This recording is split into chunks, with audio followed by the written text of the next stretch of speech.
I am sure sports. You know me there, from coast to coast representing. I mean, I say this is righteous representing for Omar. You don't know, come get the sports over here from near and far. Boy. Me say I am sure sports, one thing me sure about. When me say sure, that me not doubt. Come get your sports, get it over here. Come subscribe, repost and share. I am sure sports, one thing me sure about. When me say sure, that me not doubt. Come get your sports, get it over here. Come subscribe, repost and share. If me not sure, that me not say it. Know who score, that me not say it. Never know no game play, that me not say it. If me never see no game, me no know who play. For your sports news, better come over here so. For your soccer news, then come over here so. If you don't love sports, still come over here so. For the day done, you are gonna love over your son.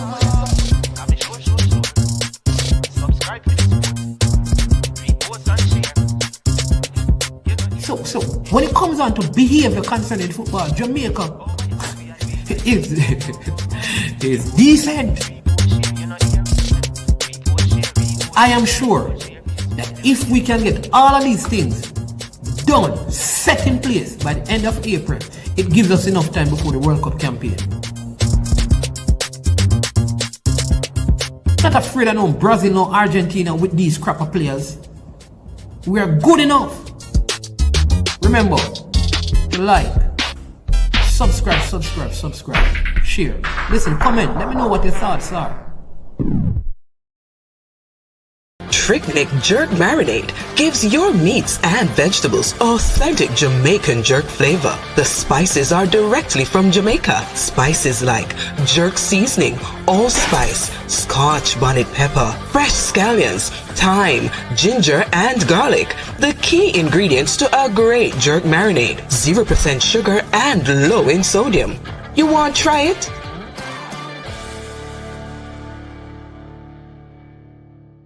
Made up of 18 Jamaican herbs and spices, add delicious, bold flavor to your next grilling experience. Flavoring sauce, a marinade, basting, condiment, or topping. TricNic Jerk Barbecue Sauce.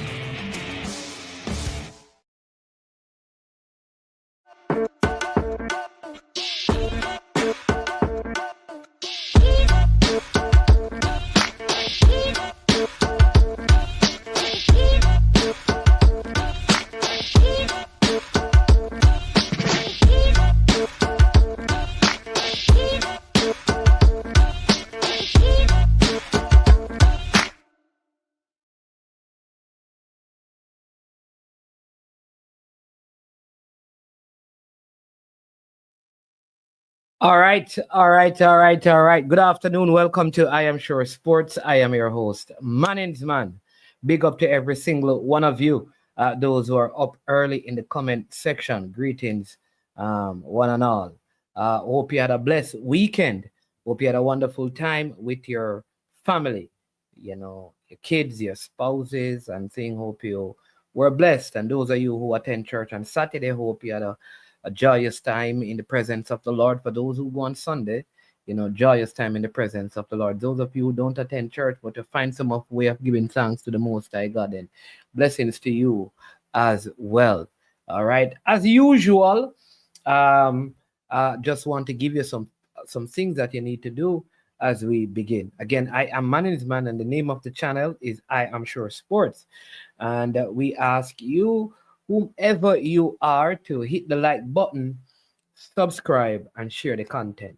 All right. If you do that, we would appreciate it. We don't demand much, but if you can just, do that. If you appreciate the content, appreciate the work, there's a lot of planning, thinking, conversations that are had to kind of make sure that we can put this content out, and your support, just keeps it going and keeps it growing.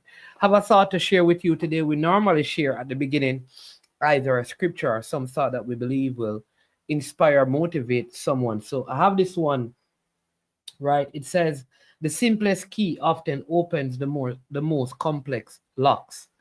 Overthinking is the enemy of solutions. Clarity cuts through confusion, right? Clarity cuts through confusion. All right. And overthinking is a major problem.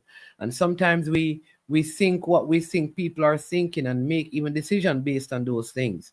You understand me? But get some clarity, and it removes all the clutter and the confusion from your life. Stay true to who you are, and you'll always attract those who value you. You don't need to impress anyone, all right? You don't need to impress anyone. Believe me, you don't need to impress anyone, all right?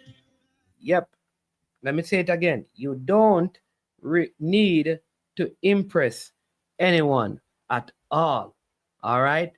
So those are my words of inspiration to you today. I want to big up someone today because today is their birthday. It is the 3rd of the 3rd, 2025. And he celebrates a birthday today. They call him Bambino. So, you know, Fabrizio Romano of the JPL. They call him Bam Sport. You understand me? Man of steel or man of sponge. Today is his birthday.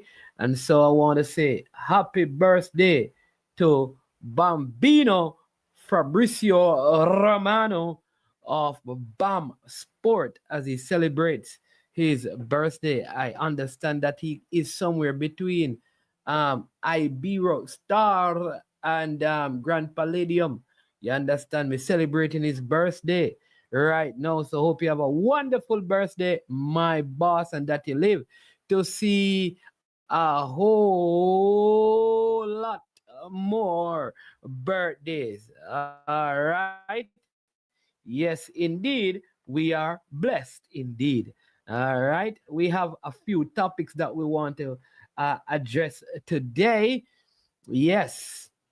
So let me big up the person. Chorus, big up yourself. Jason, understand me? That is a Ferron indeed. Big up man like Drew Ross, aka Drew Fortis. I tell him already that this year champs belongs to Calabar. All I want to make sure is that Nikai Bramwell is back and up and running, but KC will not see the champs trophy this year. Big up RR Original. You understand me? 1738. He says one blue when the West was one. The first blue. You understand me? Big up man like Duckland Fake Stenet. You understand me? Because I am the real one and anyone else is fake. You understand me? You know, some of me feel like Duckland and I are actual family, you know, because our families kind of originate in the same places, you know, at least some of them. Big up man like Paul Watkins, Saint Anne. Indeed, Issa Allen, man of God, bless up Issa Allen, the big preacher, pastor. A lot of pastors and preachers and man of God, you know. Michael Garden as well has been ordained as a minister of the gospel and thing. Man, yeah, man, have him color and all of them thing there. A real pastor business of going around here. You understand me? Garfield Ratty Robinson, one of the other pastors out here, big teacher, author of 3 books. You understand me?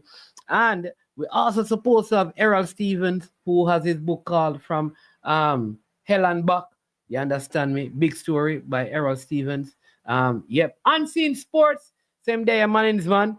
He lost his tier 2 game, him and Meeks, you know, the coach, Limal, they get a hot one love. Bob Marley from Med Forest, but they are doing good still. Big up to Unseen and Meeks. You know, I really want to see them going good enough. But here's the thing, boss. We're not forgetting a B license because I don't know if you qualify the team for the Premier League, they will go on removing us coaches. You understand me? All right, Bam said not at Ibera Star, if not at Grand Palladium. Big up yourself, Bam Sports, anywhere you are for your birthday, my friend. Jason Guna, bless up yourself, you know. You understand me? One Campion College. You understand me? Yeah, you understand me? Still leading Unseen says. All right, cool. All right. So, like I said, we have a couple of topics that we want to cover today. I must say that I'm very impressed with the West Indies Masters. They have been doing well. May I tell you, boy, may I tell you, if them could have beat up some of them team here, when before they were Masters, it would have been nice. But West Indies Masters doing well. You know, they say, yeah.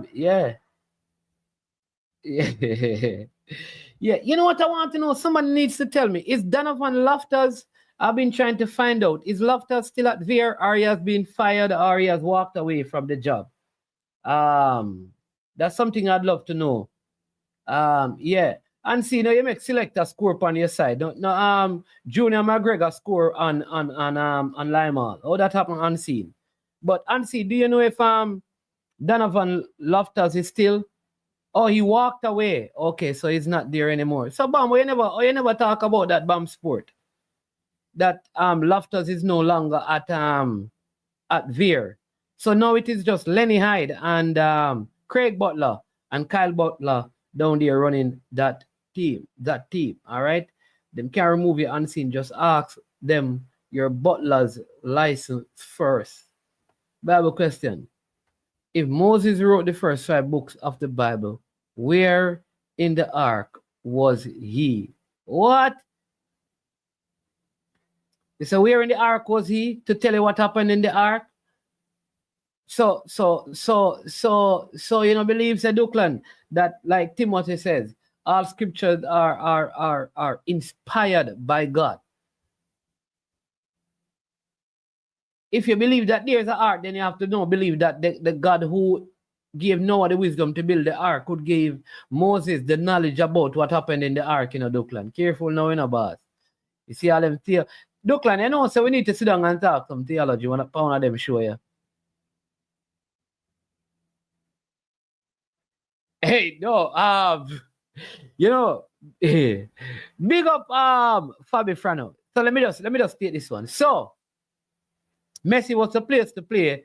So one of my subscribers, right? Christopher, big up yourself out there in Houston, right? So Christopher bought a ticket to Houston last match, but whomever they were playing, he paid like $20-something for the ticket. Now, Inter Miami were supposed to play the Dynamos. And the man says, right? The man says that the same ticket that he bought for $21, the ticket prices went up to $231. And you need to call in. Christopher, if you're listening, if you're watching, call in and tell the people them. This is what the man reported to me. The ticket price went up. Yeah, the ticket price went up, the man says. Yeah. The man said the ticket price went up. The man said the ticket price went up by over $200. You understand me? Because Messi was going there. You see what I love about the EPL? The EPL, no matter who is coming to play, the cost for the EPL tickets stay at the same. Like if Real Madrid coming to Arsenal, the ticket prices don't go up because Mbappe is coming. Only in MLS, we think, ticket prices change, And well, in Jamaica, because Cavaliers change the ticket prices. Because Messi is coming. Because the prices never really go up astronomically when Robin Hood was playing. But I think it's good business. What do you think, people? Should MLS allow for ticket prices to rise depending on who is coming to play? Should clubs be allowed that in the MLS? I don't know.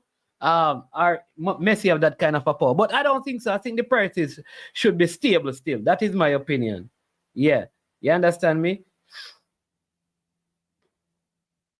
Yep. All right. A space a religious art. No, the referees are still on strike. Jason Guna. Yeah.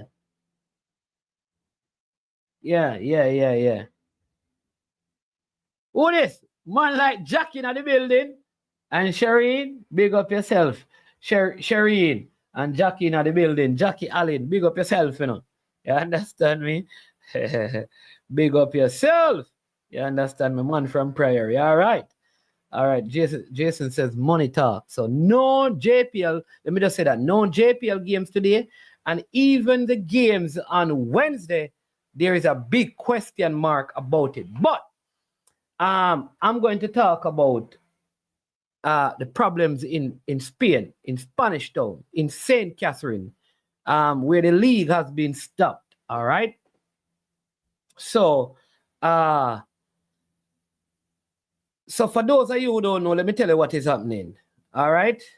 Let me tell you what is happening. So Royal Lake were suspended from the league in St. Catherine.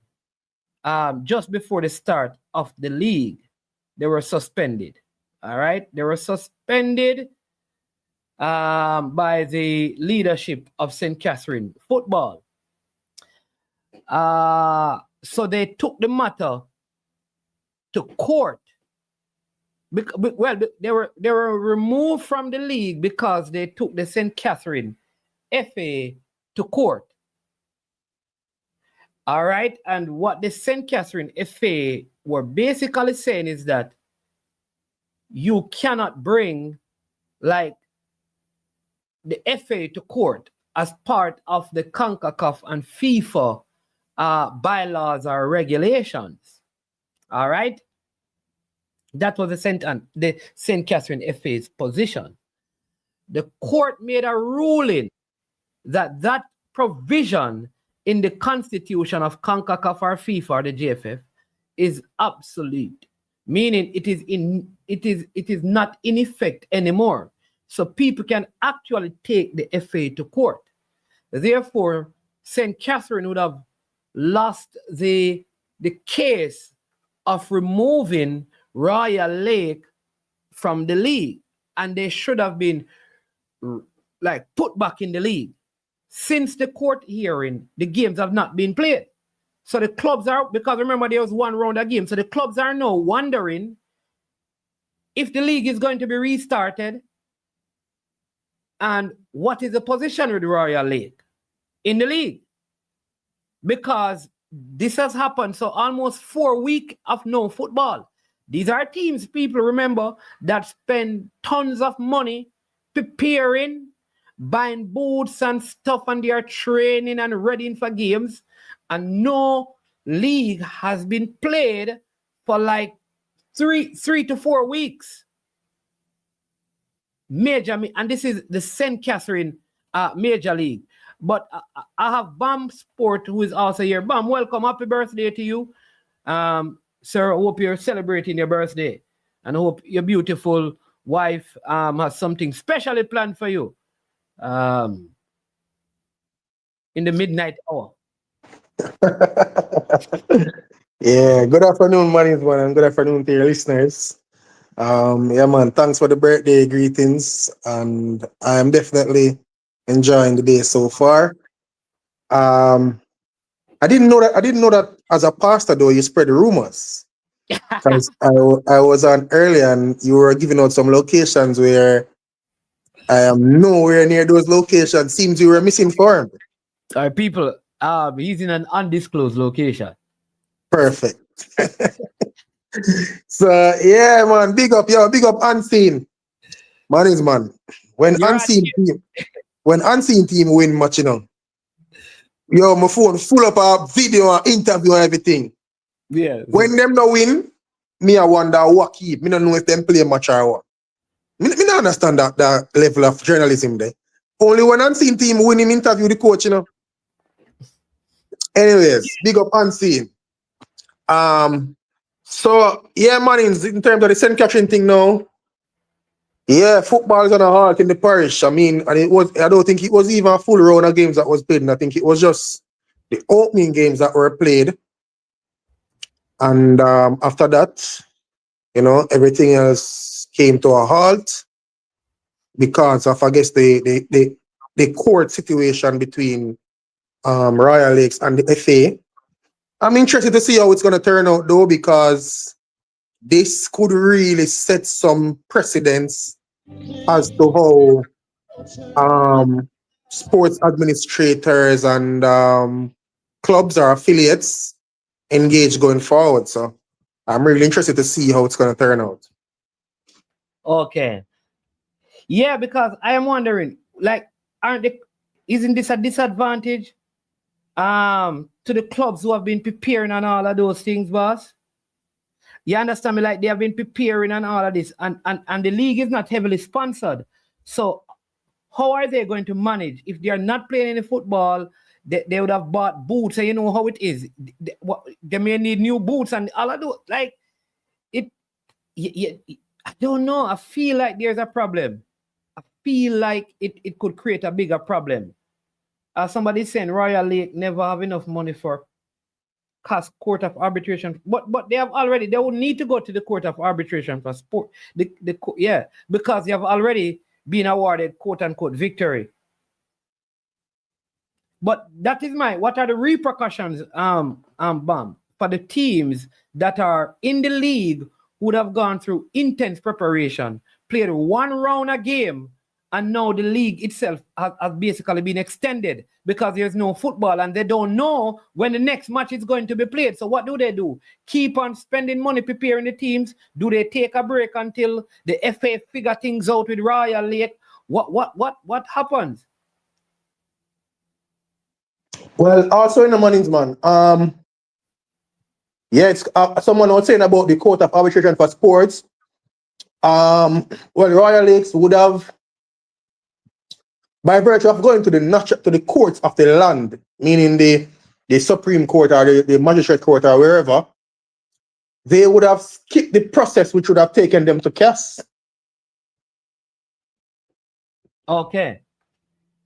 Because before they get to CAS, they would have had to have gone to the JFF, CFU, CONCACAF, FIFA, and then CAS would be like the last resort if they don't get any a suitable I guess you would call it suitable hearing from their perspective. So that's how they would end up get to CAS. But I mean they said, I heard their lawyer said that they tried to make contact with the JFF and they weren't getting any responses, so that's why they decided to go to the court of the land. So like I said, it's very interesting. But I mean, for the clubs, I spoke to an owner of a club who said he had to stop his team from training because it's costing them to provide resources and stuff to train, and they don't know when competition is going to restart. So they have to stop training now. And hopefully when they get some word after when the competition is going to restart, then they will resume training, which is quite unfortunate because especially at these lower levels, you know, the persons who are involved in clubs, they extend a lot of resources with little or no financial recourse, really. And so it's kind of difficult when you're extending resources and you're not playing games. I mean, I did saw where the FA got a sponsorship arrangement with a sporting brand called Maestro Sports, where I heard that they will be providing gears for all of the teams in, I think it's a Division 1. They're sponsoring all those teams' gears and stuff. So, but I mean, if there's no football being played, what is said for the gears? Yeah, what's the sense of the game? But I mean, hopefully there has to be a resolution soon because I don't think the parish can just don't play any football at all. That's what I'm thinking. And then isn't there, because so you have True Juice and Police, right? In the tier 2 right now from St. Catherine.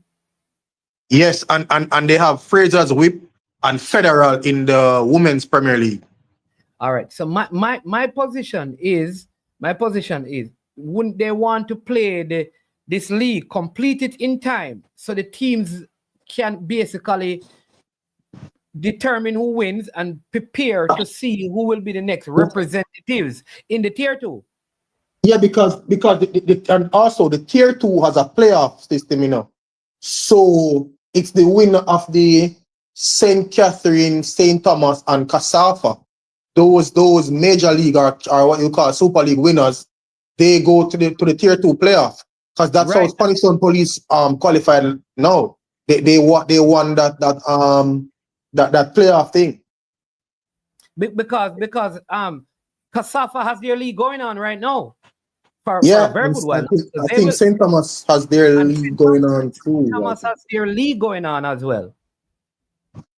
Yeah, so well, ultimately, you know, I guess it doesn't matter how long the parish league is, because I think the tier 2 playoff is almost fixed in the calendar. So by any means, they'll have to finish their competition by that time to give the representative the best chance, I would say, to represent the parish. But I don't think because them take long to keep St. Catherine League, you can inconvenience the Casafa people and the St. Thomas people. I don't think that can happen, you know. Okay. Oh. So whenever it is, they'll have to find somebody to play then. Yeah, the parish would have to submit a representative, and I'm thinking they have to use sporting merit to do it. I don't think they can just send anybody they want. This is rather. I'd love to hear from a couple of the clubs out in. So if you're listening out and you operate a club, you can call in. You know, if you don't want, you don't have to mention your club name, because sometimes when these things happen, and this is part of the issue with the football, the people who involve many times don't talk, you know, but there's an expectation that BAM Sport or I Am Sure Sports or some other people need to come out and deal with the issues. And the people who it actually affect, it's like they can't talk because they're afraid of retribution. You understand me? So nobody says anything, but if they say anything, it's kind of in these private complaining moments without publicly talking about the effects it has on the clubs itself, which is because the clubs are not properly funded to even run long, lengthy times of training. And for the competition to stop is a big disadvantage for so long. And because how difficult it would have been, seeing that the court says they should be put back in the league. Only one round was played. So let them play a make-up game and continue, unless the FA decide that they're not going to go with the court ruling. I suspect that might be the challenge. So what supersedes? I wonder if I can get the GenSec or the JFF to see. Does the ruling in a court supersedes the position of a MA? Like, is the law like see that this is in the what do they call this? In the Constitution. All right. What can a court do this? The court of the land? Is this ruling greater than what the FA and the JFF, say, for example, would have in place? Which one takes precedence over the other? Well, man, I'm not a lawyer, you know. Neither am I a legal luminary, but I would suppose that the instructions from the court of the land, which is guided by the Jamaica's constitution, would supersede any other directive. So the court I think it's kind of not so straightforward though. But I suppose that's a reasonable assumption. Okay. All right. This is I'm trying to see if I can get someone who understand how it works to see. I don't want to believe the court of the land is the highest. Is the highest thing, but the truth is, a person could be on a court of the land matter and still participate in the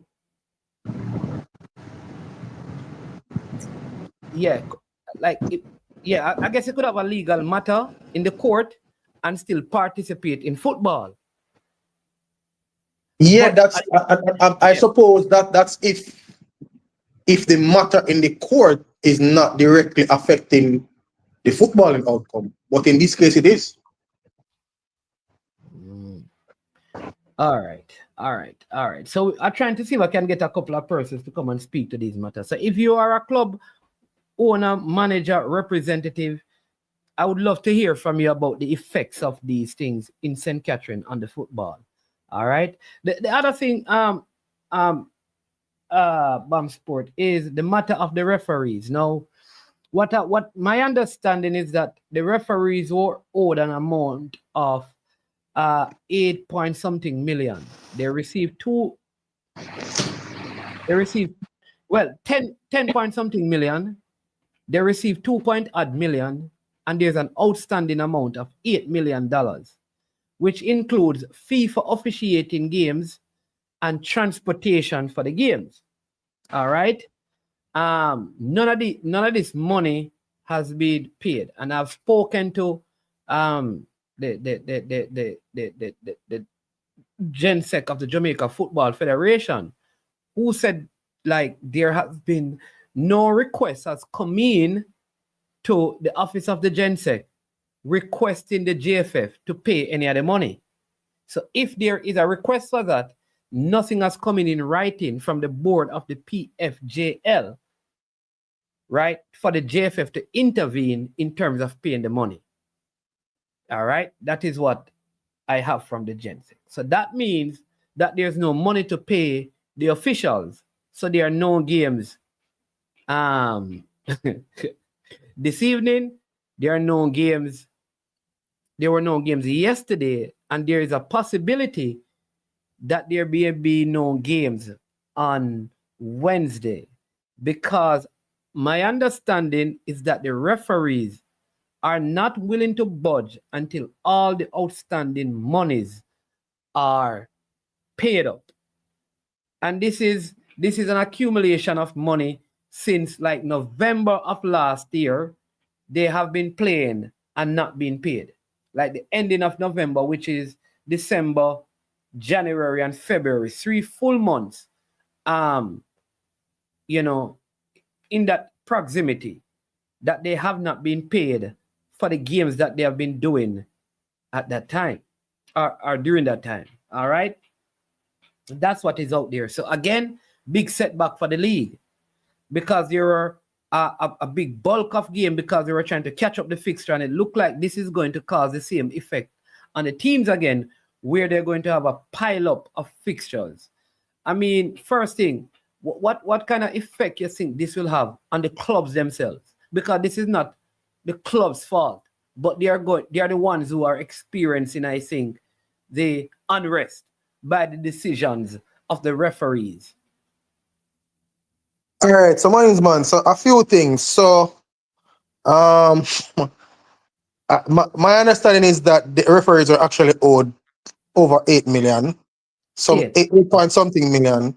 They were paid approximately $2 million sometime between Friday and, let's say, last Saturday evening.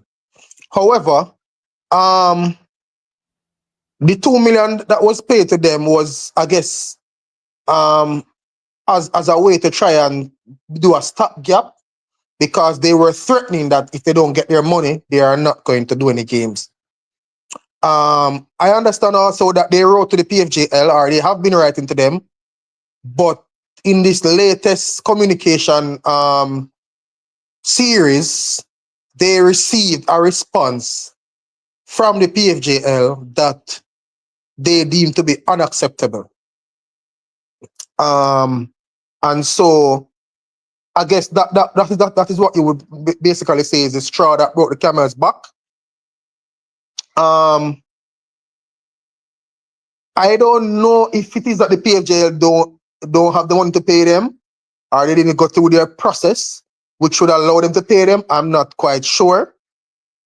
But if I were to make a guess, I would say they don't have the money to pay them, because there's no way you would have the money to pay them and not pay them. So, and also, I was told that the referees were last paid on the 25th of November 2024, and that those payments made would have covered referee expenses up to match day 14 and traveling allowance up to match day 9.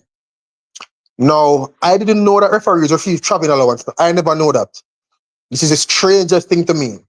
But I guess it's a part of their compensation, and they should, once it's a part, they should be paid it. Now, it's rather unfortunate. I don't think anyone should be working for 3 months consistently, endure criticism, which we tend to give the referees a lot, especially in Jamaica, endure abuse, which referees in Jamaica tend to get a lot, and not be paid for their work. I don't think, firstly, I think once a person work, them should get paid. But when you add to it all the other variables that come along with the job of a referee, it makes it even more important that they should be paid.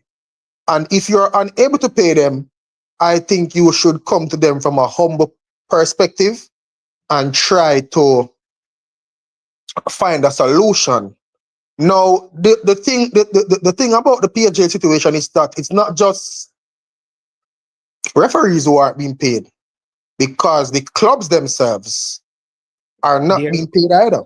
Can remember we talked about this last week. Yeah, so the clubs themselves are coming from a position where they were getting $1 million a month to a low of 800,000 to now getting 400,000 per month. And in this instance, for the month of February to this date, based on the clubs that I've spoken to, they have not received any money from the PFJL. Any at all. So all this fanfare about sponsorship and ceremonies and all of that, it's not amounting to cash that is being trickled down to the clubs or even the officials. Now, today I was listening to a radio program and I heard the president of the JFF said that he also understands that the referee assessors have not been paid for months, which suggests it probably would have been a longer period than the referees. And the PFJL is the one who has the responsibility to pay officials. That's a part of the MOU that they signed. That's what the president said. He said the MOU that they signed allows them or give them the responsibility of paying match officials. All right, so let me see if I can help you, because that's brilliant information you're sharing to help the people to understand. So when the clubs are going to participate in the league, you know, in certain competitions in Jamaica, you pay what is called a registration or a participation fee.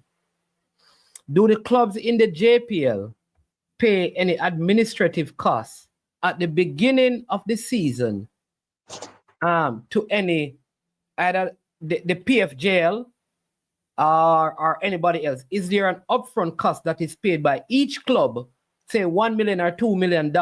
I don't know, or $500,000. Is there any money that is paid from the clubs to the organizers of the league? No. So, all right, that's, money. So that no. All right, so what I know is, all right, so the PFJL. You know that happens in some cases, though. Yeah, like, man, I know that in parish leagues you have to pay. All right, so the PFJL is actually an organization made up of the clubs, you know.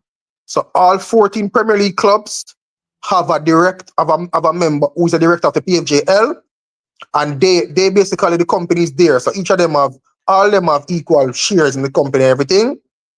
They have a board that selects the chairman, the CEO, and I guess other staff members. They have different committees. So they have like a finance committee, which is made up of the club members. They have a committee, I think it's called infrastructure committee. They have a marketing committee. So the clubs basically fill all the committee positions. And then they have a finance committee as well. Yeah, they have a finance committee. And then I think the finance committee basically approves payments, invoice payments and stuff like that. But they don't run the day-to-day operations of the accounts and stuff like that. That I understand should be handled by the CEO. The CEO and his team, because I know Mr. Hill is the CEO, and then they have I think they have somebody who does accounting for them, or maybe they have a firm. I'm not sure. I know the chairman is Mr. Chris Williams. Avery Campbell was the sponsorship and marketing manager. She's no longer there. I don't know who has taken over that role, because she's now with the JFF. And then there's a operations manager. I think it's Stephen Douglas. I don't know if there are any other members of that team, but I know that they run they should be the one that does the operations of it, and they will report to the board. So like I was saying to you the last time, when money is coming from sponsors, like I said, the money goes into a pool, and gets, after they cover the expenses of the PFJL, then whatever is left, they share it up with the clubs as a profit sharing mechanism. I don't know if I really like that whole idea, but that's how it is, and the clubs voted to have it that way. So yeah. Yeah, but yeah, let me as it relates to paying money to enter the Premier League, I don't think so. I don't think so. I could be wrong, but to the best of my knowledge, I don't think so. And in fact, at the start of this season, the clubs received some payment from the JFF. I don't know if that's for Premier League though, but I think that would be like for some development of their clubs and stuff. And I think they had to write a proposal to the JFF to outline to them how they're gonna spend the money. And once that proposal was received and approved, they were paid, I think, somewhere between 500 and 40,000 each club got once they would have met the requirements of the JFF. So yeah. All right. Lot of things coming in. I can't. Yeah. All right. So here, this is what I'm asking for Fabio Frano. Love to get somebody on. If the clubs don't pay a membership fee or affiliation fee or an association fee, something to that effect I'm talking about. That's one thing. Is this, and I like what Jean Pierre Fan is saying, could this be because of the 39 games, right? I see top 10 asking if Mount Pleasant can pay the money. That wouldn't that be a conflict of interest for one club to pay the referee them? But right? Who is responsible for the payment of the referees? That is the responsibility of the PFJL. But I have a thought, a couple of things. One, in addition to what you have said, Brian. So just to help the people, a lot of the sponsors it's not cash sponsorship. And even if you're here, like I wouldn't say a lot, but there are some sponsors who don't give over cash per se. So like CB Chicken, I didn't want to call it. I didn't want to call it. I wanted to say like no such. So yeah, no such. let's not use the sponsor's name. So you have sponsors who give off products instead of like physical cash. Right. Yeah. So a lot. Some of it is. So the sponsorship is not always cash. It's not always cash. There you go. All right. So sometimes we hear like $5 million sponsorship. Yeah, it's not actually cash. It's not actually cash. Yeah, which is because I mean even which is important too in the money is because running a football club, you would know sometimes it serves you better to get resources in some instance than actual cash, depending on what the resources is.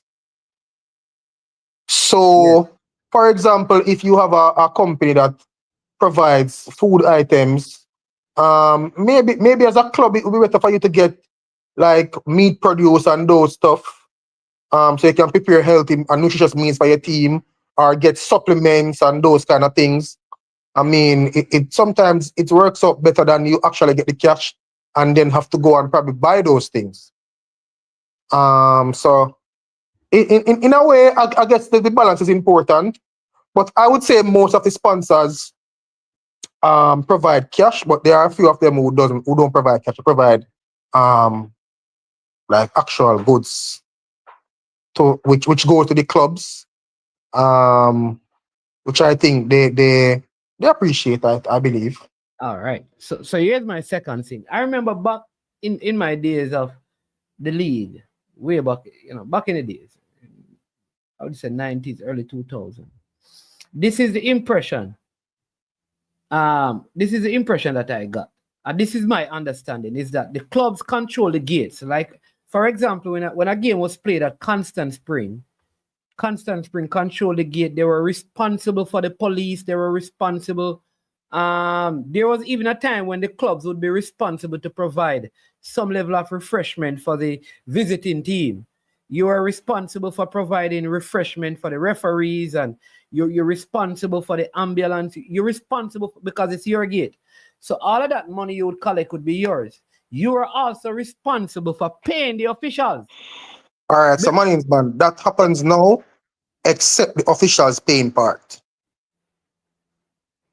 So what happened? Okay, so all right, coming out of the COVID-19, like that first season after COVID, the PFJL used to host the games at select venues, and they used to control the gates, and they used to control the management of it. However, I mean, it was some of the same clubs who complain that they don't like that structure and they want to control their own gates.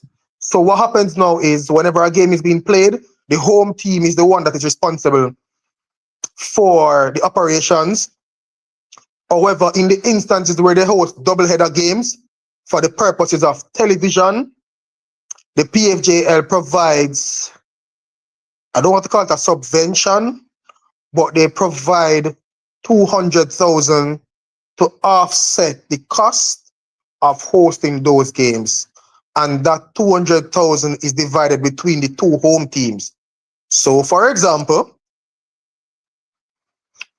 let's say Arnett Gardens and is playing against Cavalier and Tivoli is playing Mount Pleasant. And it's a doubleheader being played at whichever venue. And the home teams would be Arnett Gardens and Tivoli. Both teams will be responsible for the operations of the day. So they'll be responsible for the police, the ambulance, the security, the ball boys, provide refreshment for the officials, and just the overall management and security of the game, stretcher bearers, all those things. They'll be responsible for that. So the 200,000 will be provided to them and to use to offset that cost. And then whatever revenue they make or whatever loss they incur, the clubs would have to bear that burden or that gain, regardless of how it goes.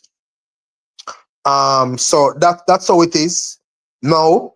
However, as people have seen in recent times, some clubs are not too keen on that whole idea, and they want to host their home games at their home venue. So, like for match day 27, which was postponed, it should have been originally, it was set to be a doubleheader at Anthony Spalding Sports Complex, where Arnett would play Dunby Holding and Portmore would play Tivoli. We play Mount Pleasant, sorry. But Portmore decided that they don't want to be a part of that arrangement. They want to play their game at Fergita Park. And so, which is their right, the game was scheduled to be played there. So, I mean, and the clubs can make these decisions. I mean, I guess whatever they think is within their best interest. And I mean, if you have a home venue and you have the means to host games, which is in a venue that's approved, then by all means, the clubs have that right to make that decision, which I think Portmore did in that instance. And I mean, the third round is coming up now, and the competition is close right throughout the table. I think you're going to have more of these situations where clubs want an advantage. All right. So here's why I'm asking all of this, because if the clubs are controlling the gates, which I think the PFGL need to find some other way of generating income. But when you have a home game, you should pay the referee, because I think the maximum a referee gets for doing a game is $10,000 right now. So that's like $40,000 if you go the three who do the game and the fourth official. All right. So that's $40,000. I think the clubs should do this.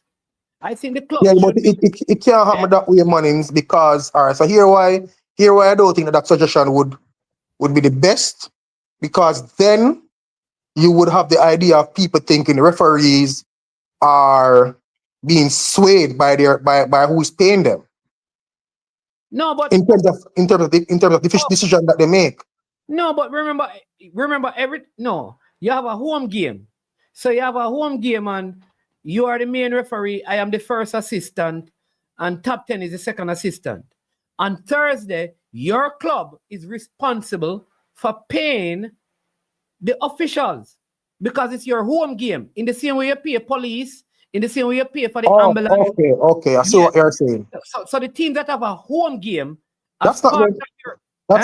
That's all right. That's not gonna help, Money. And I tell you why.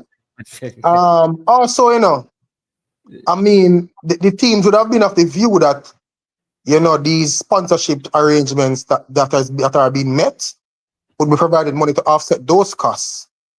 So, and remember, originally, again, the sponsorship money is not going directly to the clubs, as it comes in. So, you, Manningsman, yes, SC is wearing.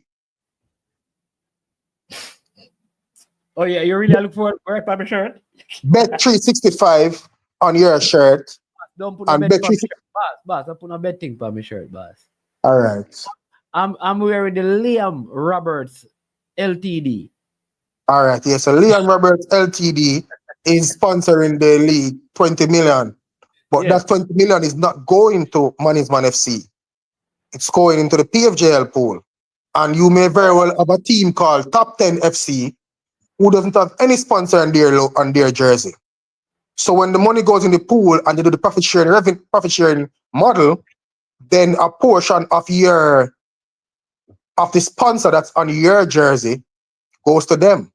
So why am I paying for security then? If I'm not paying for, why am I paying for those things? Because it's the same thing. But why is who paying for security? You was the home club Management FC? Yeah, yes. Yeah, man, because for a football game to be played, you must have security. But you must have referees. Yes, I know, Mannings, but I'm saying, based on how the PFJL is set up, the clubs agreed that the best model would be because remember the Mannings, before this season, like a couple of COVID, it's the PFJL that used to offset all of those costs, pay referee, pay ambulance, play a musician, all of them stuff. That So is in the pandemic. But before the pandemic, right? Wasn't the referees paid, like even in Major League and all of those things? Weren't the home teams responsible for paying referees? No, actually, I think it's the FA that used to pay the referees. The FAs. Yeah, So but that's true. FA, FA used to collect the money. So when I remember when I was in D1 with my team, when I go to Draxall, right? So when we had a game and the game was at Draxall, Mr. Bedford them would collect the money at the gate. Him say, listen, all right, this is what you get. Out of the gate money, you get 4,000, for example, to help with your transportation. Because he had to take money out of your home game receipt thing to pay the referees and pay for security. That is the FA. Oh, you mean say club not to pay a referee? No, man. I'm not saying the club. No, it's top 10. I'm not saying that. I'm just saying based on the arrangement, the payment comes from the PFJL, which would come from the sponsorship designated for clubs. So they already agree that there is a money to pay for it. Money to pay for it, yeah, because the sponsorship and the clubs agree to that. All right, so here's what I'm saying. Going ahead, I think this should be an arrangement. So let me work out this, right? I'm more on Peso for help me. Peso, was there a time when Reno used to pay for the referees for their home games? Anybody in football can tell me. In Premier League? In the Premier League. I don't think the money. I think the JFF used to pay referees. I need to find that out because or maybe the PLCA, I think they used to be called back then. Top 10, you cannot owe the referee because remember, you're going to be assigned. So the referees commission assigned the referees for your game on a Wednesday. And you have whenever they assign them. Wednesday. So they assign it on a Wednesday. You have a deadline. You must so because the money is not going directly to the referees, Money is money. Not like you're going to send 10,000 to Bama and 10,000 to me. You're going to send it to whatever entity oversee the referees. You lodge it there and they pay out the referee. So on Thursday, you send your $50,000 to the referees commission and then pay the referees. Okay, I understand what you're saying now. When they turn up at the game, the team supposed to present with their match card, the home team, the receipt that they have sent in the payment for the game. That is no conflict of interest. Yeah, because and you're saying you're not going to be the home team every time. You're not going to be the home team. You only do that for your home games because you control the gate. But money, what's going to be the purpose of the PFJL then if you take up that arrangement? That is what we need to work out. All right, so money's man. I'm going to tell you, hey, you see the strangest thing? All right. Bob, you know what is funny, Bob? You know that maybe the people will be giving the clubs the money directly, even without the PFJL. All right, money's man. You know what happened? Travis, no match now, pay later, brother. Money's man, put up the graphic. You know it. Eh? Oh, for the non-game later? Yeah. Anyways, Travis, hey, money's man. Yeah. So, when me play my little Sunday League, Bush League cricket thing in a St. Catherine, see? So this is how I happen now. All right. So we gonna play like T20 or 50 over, or whatever we gonna play with the Sunday League thing. Yeah. So it's 2 umpire come. See? So the arrangement, and this is the league run by the St. Catherine Cricket Association, Parish Association. So from the start of the league, you pay an administrative fee to enter, which is not a lot. Probably like about 7,000 or something like that. You pay administrative fee to enter. Affiliation fee as well. Yeah, and them have a sponsor who sponsor the competition. And I don't think sponsorship is as great as what is being put into football. See?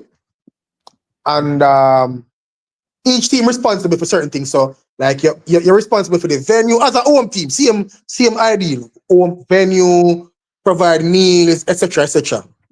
But on match days, whether home or away, you must pay one official. That is a team. You must pay one of them. Yeah, man, both teams. So all right, so this is what happened now, and it's in the rule now. So let's say we go to play a match. BAM Sports versus I Am Sure Sports. Zine, I play a match. Bossy. And if one of them teams that have for them umpire fee, them lose that much by default to them, brother. Yeah. And it, brother, man is bad. I put it to you that I played cricket. I played cricket in St. Catherine for about 12 years.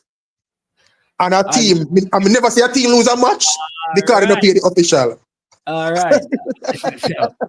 And I don't think it affect the decision the officials make because them get. Remember, it's not like me I walk up to Nation or Parchment and give them money in them hand.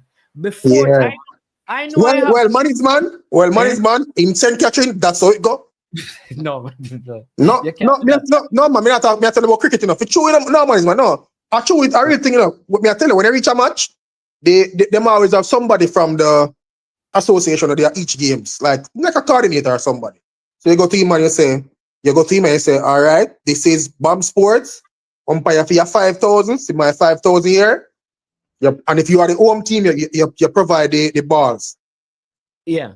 To be used and stuff. What I would say, BAM, if my thing work with as a home team, you do that because it's not more than $10,000 for each official. So you for them, you give them $40,000. So part of your budget, you have that 40,000. You have the account from the Jamaica Referees Association. You put the money in on a Thursday, they pay it out. Well, all right, so watch this now. You see the transportation for the referees now, that should be covered by the PFJL and the match commissionaries and the referees assessor. And but money is man. But money is man. Yeah. Yeah, Jason, me play cricket, brother. But for stream cricket, but I got a cricket match, but I don't want to media rep, brother. I just want to make nice and watch. Tell man say the cricket stream dry up right now. Cricket thing. No man, cricket I play, man, but me just can't stream cricket. And when I go cricket match, me just want sometimes I don't make the runs out of too, so I'm not depend that. Anyways, in terms of even that monies, what I understand is the money that is paid to referee even travel. Sometimes it's more, it's 2 or 3 times the amount of them get paid to refer match. Because they are paid by the distance they have to travel, mileage or whatever they call it. Yeah, so you're saying that if I say that I have to travel to I live in Kingston and I have to travel to Montego Bay to do a game. Yeah. All right. Probably one of the furthest travel in terms of the league right now. Yeah. Right. But I pick up I am going down, me going to use toll and all of that on my car. Mm-hmm. But you live Mullines Road and me live Aligany. All right? Yeah. I pick you up and bring you down. They have to pay me traveling same way. Both persons have to get paid traveling? Yeah, man. Then the two we not travel. There is the but man is man. That hold on, no, That's not right, boss. no That man, can't hold on, man is man, hold on, man. That is under the impression that you are suppose when you leave Mobile, you now go back you now drive back a Mullins Road. Suppose when the match finish at Mobile, you decide say, yeah, hear me. So as Yeah, far go as to Portland. I hear you know, then as far as I am concerned that many of the referees could be getting transportation, but the transportation is not costing them anything because I'm traveling with them friend. Because you know That's a reasonable assumption, but every referee will miss a drive. So man is man, that's a reasonable assumption. But yeah, almost every time we go a match, Mr. Referee them a drive. So we don't know. the referee come together in the same car. Okay. I Well, have seen that on multiple occasions where 3 officials, even in schoolboy game, I have seen where them say them are run late and all 3 of them come. yeah, man. No, Fire Gunner said no. Fire Gunner is saying that all the traveling goes to the driver. You sure about that? Where you get that from, Fire Gunner? You know what? Well, I mean, that would be like a cost-effective way still. But I'm just saying. Because if you don't have a car bomb, what is your transportation cost? Like how do you Manins, they are not paying you traveling for your mode of transportation. They are paying you traveling for you to get there. So Manins, I could very well own a car, you know, and me charge mileage. And me decide, say, me want to take a Knutsford to go a match. So how? All right, that is so. Here's all right. So follow me. The man who is leaving from Kingston to Montego Bay. What I want to know is what is his travel? If he submits that he has to pay a toll and buy gas, and what is that the same amount of travel that the person who go and take the Knutsford would get? Well, that is something that you have to find. Understand what I mean? Does everybody get the same amount for going to the same place, even though the mode of transportation is different? Is it based on the mileage or is it based on the mode of transportation? Well, I'm not sure the Manins. Me have to try to talk to our referee them like tell them business in the brother. All right, Jason gonna ask 2 good questions, right? So who pays the tier 2 and the parish association league referees? No man, I think the JFF pays referee for tier 2, you know. And the parish association, they'll be paid by the FA. Yeah, man. So that's what I'm saying, that when we play, like when I used to play a game at Draxal, what they do is that, like they say, all right, Prairie Academy, this is your home game. You don't get nobody out there for collect, you know. At the FA collect the money. Them just tell us, I did some collect from the gate. And they say, all right, here's the thing. Out of your money what we collect, this is what we're gonna give you for help. You get like $2,000 so you can give some youth from bus fare to go home. Because the rest of the money they have to pay for security and they pay the referees. Yeah, Travis, it was my understanding that the federation was going to offset the amount that's owed, but man is saying that there has been no request from the PFJL for the JFF to intervene in terms of that.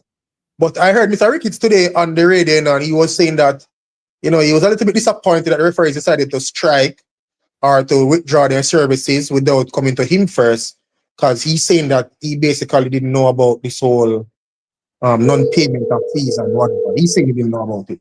But he was also saying that he and the referees, you know, the head of referee thing, have a good relationship. So maybe they have had some discussions, but they well, he did say between later today and tomorrow they are hoping to resolve the matter so that the game scheduled for Wednesday and Thursday could be played. Okay. All right. Jason, the question is, so do they provide a receipt to know what their travel expenses were? Or is it just a flat fee given each game for travel? That is what I want to know. I think they are paid by mileage, you know. I think it's mileage they are paid by. But the mileage on a car and the mileage by Knutsford is it the same? Man is man. Hold on, man. What Mr. paid by mileage, you know. Meaning, all right, just like in a government work or some corporate companies, they get paid traveling by mileage. So if for example, you travel 120 miles or whatever you call it, and them say them pay you $1 per mile. If you drive your vehicle, I It's a see him different 120. amount. No, it's a different amount if you have your personal vehicle than if you go by public transportation. I'm telling you. No man, no. I'm saying no man. I'm not talking about the fee. I'm saying the mileage in terms of amount of miles would be the same. But yes, because I know that in government they pay you different mileage if you own a vehicle or if you don't, or if you don't have permission to drive a vehicle or something to that extent. But what I'm saying is, if this is my view still, if you are saying to me the amount to go to Montego Bay from Kingston is $10 per mile, example. Yeah. I don't think it should matter if me take a nuts for them to drive my car. You know? All right, I hear you. All right, You're cool. not, you're not paying me for my mode of transportation. You're paying me for to be transported. Yeah, all right, boss. All right, we'll still come to your point. But here's the thing now, Bam. So, isn't the PFJL at a disadvantage? Because if I'm appointing referee and I know that the largest amount of money you can get is if you move from X place to Y place. All right? So the man in Westmoreland, me not make him stop at Montego Bay. Me make him rep a game at town. Because a big food that. Yeah, but money, all right. So sometimes me hear people, talk about. Coming to your caller. Hold on, Sometimes I hear people make reference to say, yeah, maybe you should have a referee from Kingston going to Montego Bay, but I don't think referees should be restricted. But I do, however, think though that there can be some sort of so I don't think it would be right for you to take a referee from Kingston and send him go to Mobile or St. Ann every time. But it is important for referees to travel so that they have different experiences and going to different environments to officiate. So it can help to enhance their character and them understanding and those stuff of the game. But I also understand the point though that sometimes it could come across a way we never referee constantly leaving from Kingston to go country or from country to come to Kingston. And also, money, this is the thing too. This is the thing too. Most of the Premier League games, that are played in Kingston because most of the teams in the Premier League are from the corporate area. So you will always have more referees coming from further. It balance, man. Check it. How it balance? 3 from Clarendon. All right. 1 from Mobile. One from Mobile. And 1 from St. Ann. How much that? 1 from St. Ann. 5 that. And 2, you have 19. I'm one from St. Catherine. But St. Catherine in the corporate area. No, boss. Corporate area, Kingston and St. Andrew. Mannings, one. All right. You tell me say Portmore a corporate area? All right, Mannings. Hold on now. All right. You would have genuinely consider the team in Portmore. It basically is close to town per se. You would call them places like country. Okay, I see what you mean. Me know what you mean. Yes, so you would have a referee from Westmoreland who is a bright prospecting referee team. How am I going to Premier League game? Am I only going to Mobile and St. Ann? I've come a town too. All right. Gunners boss, what say you? Because I see you just post something about the referees in MLS and MLS soccer. Go ahead. Good evening and welcome to the show. Big up yourself.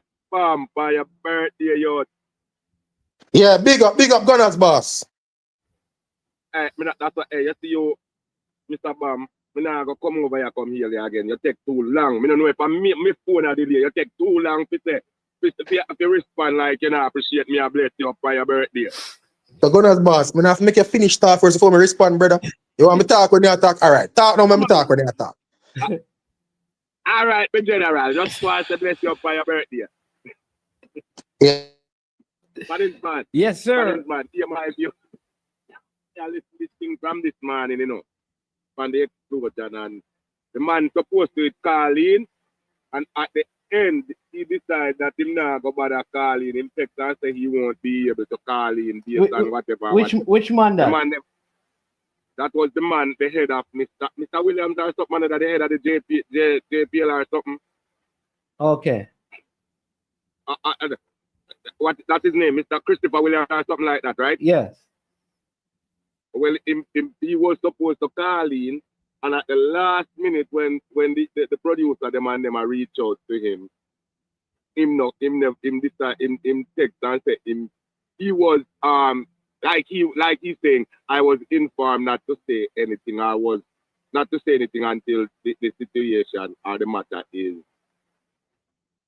settled or clear up. Okay. So my thing now is, yeah, why something have to wrong why you did not decide to come out and start this interview. That means you say play or not play with the people them money. All right. I don't know, Gunner's boss. That's what we are trying to figure out. That is exactly what we're trying to figure out, Gunner's boss. Yeah, man. Sorry about that. So yeah, he said that's what you actually said that he said that he would not come on. He text and tell Oral that he would not come on because based on like he was advised not to say much. That make no sense. But that is what he said. But in my opinion, you did not come on because you know say you're not run the business right now and not seeing these people. But also I would want to know about why an official keep going to matches for 6 or 3 months, as they said. I don't remember. Sorry about that. If it was 6 or 3 months without getting paid. How much you can't promise me so much time to go games and do your games and work this so long without getting paid enough. Me not do that. Me have family to feed, me have other things to do. I'm gonna find me another job and let your job go if you can't pay me. Find somebody to do that for 6 months without getting paid. You see what me I say?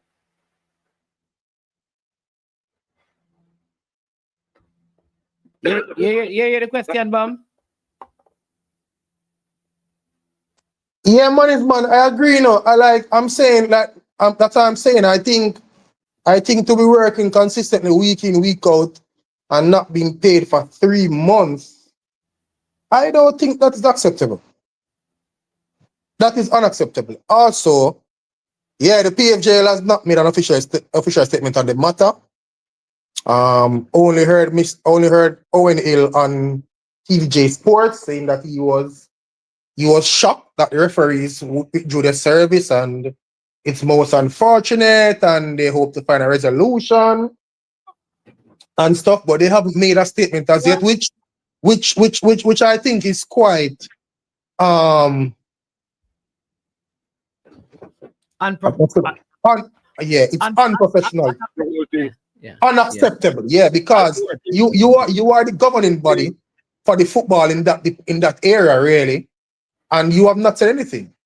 I mean, I don't think that's acceptable. That's not acceptable. It was also said on the same program that one time the JFF used to get the money and pay the referees, but now the referees, they changed that to where the referees get paid directly. So I think Gunners boss. So the PFJL pays over the money to the referee association directly, and then they would pay their staff. So I would think at the end of each month, the referee association would submit a bill to the PFJL to say this is the cost for officials. I don't know if is the same body represent the match commissioners and the referee assessors, but I know they will get a bill for those expenses. If these things organized and people are on the thing right, the whole thing, that's why I said tear it down from the root. Root it up from the root and start all over, brother. Because at every level of the football, from minor, from junior to pros, from minor to major, is a problem. Everywhere you turn, there's a problem. But there's only one solution, Gunners boss, for all level. What normally leads to the problems that you continually hear in the football? Is the lack of financial resources. There you go. There you go. Which is what I'm saying to people. Until there is, and I said it and I know a lot of people, I know like this person named The Man and TikTok were challenging me. I am telling you that the Mount Pleasant being in the league since the pandemic and the amount of transfers that they have done and monies that they have paid out has been very, very important to the sustaining the operation of some of the clubs.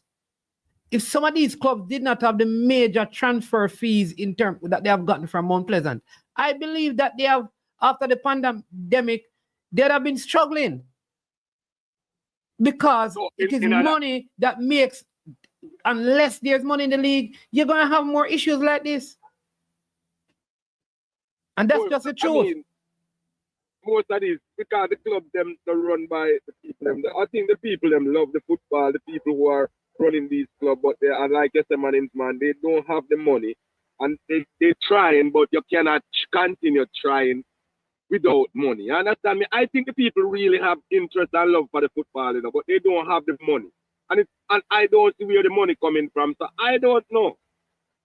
Yeah. I am stuck. I am stuck. I don't know where to look. Because the clubs, even the attendance, you know, like the clubs are saying that the revenues are falling at the gates.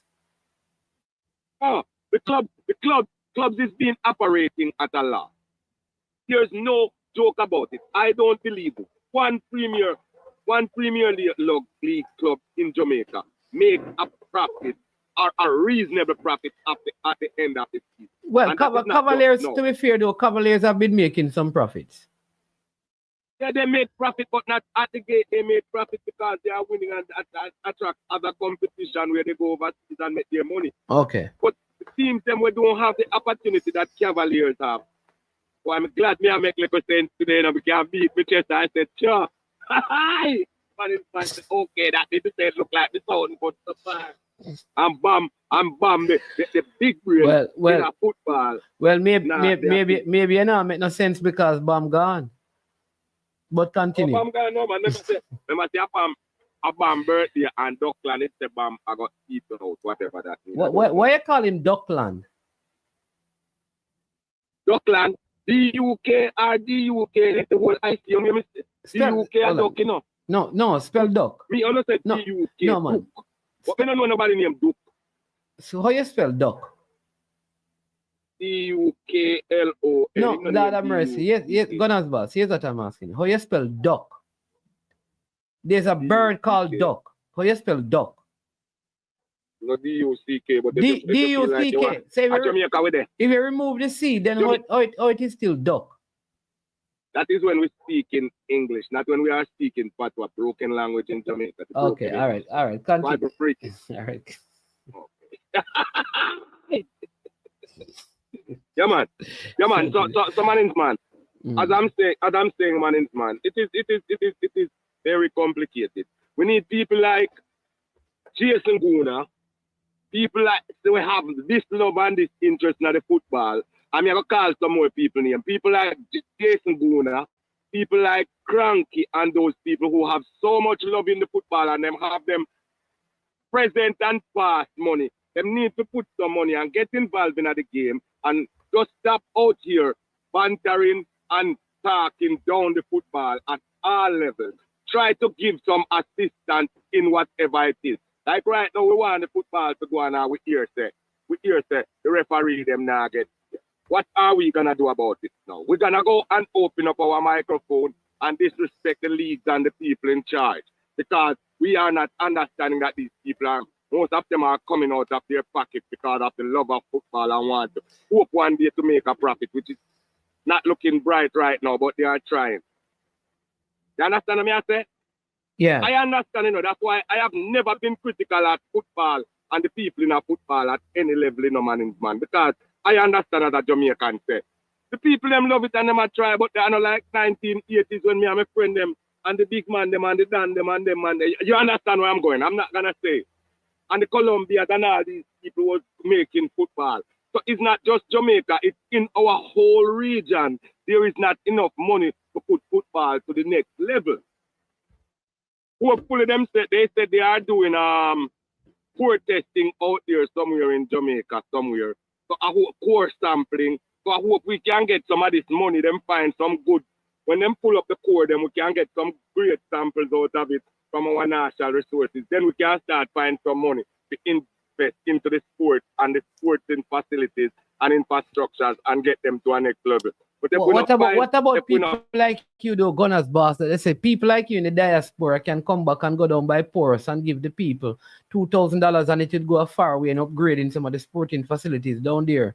And if 20 of you from just listen to me. They're saying that if there are 50 people from Porus who at the end of the year can give $2,000 each to the community at Porus, that community center would have one of the best surfaces and lights.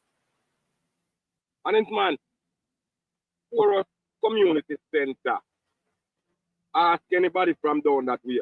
I want the better field in Manchester. I don't have 5 fields better than Porus field in Manchester. And it's not maintained by any organization.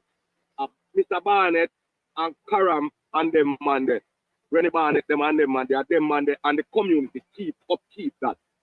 And it's one of the better fields in Manchester. So we know that desperate to do those kind of things, and we don't have no Premier League team or nothing. We just play fun football and we can deal with our things that way.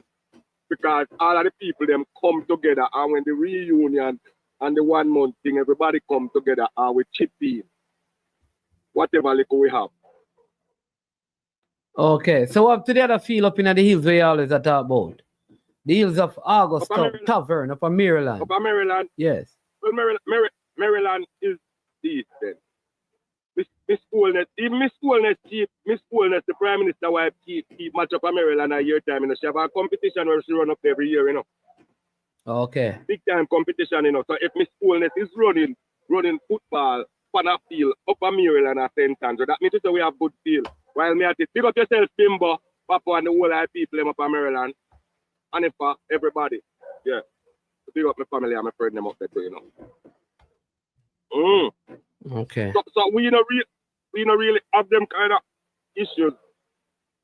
Yeah, we don't play a Premier League or kind of league. We just play a community competition.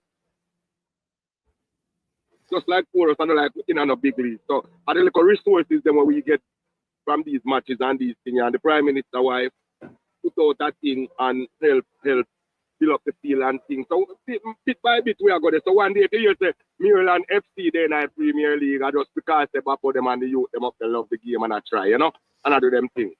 All right. But again, the people in Jamaica is not interested to help out in their community. Young men, no for uno have the health and strength.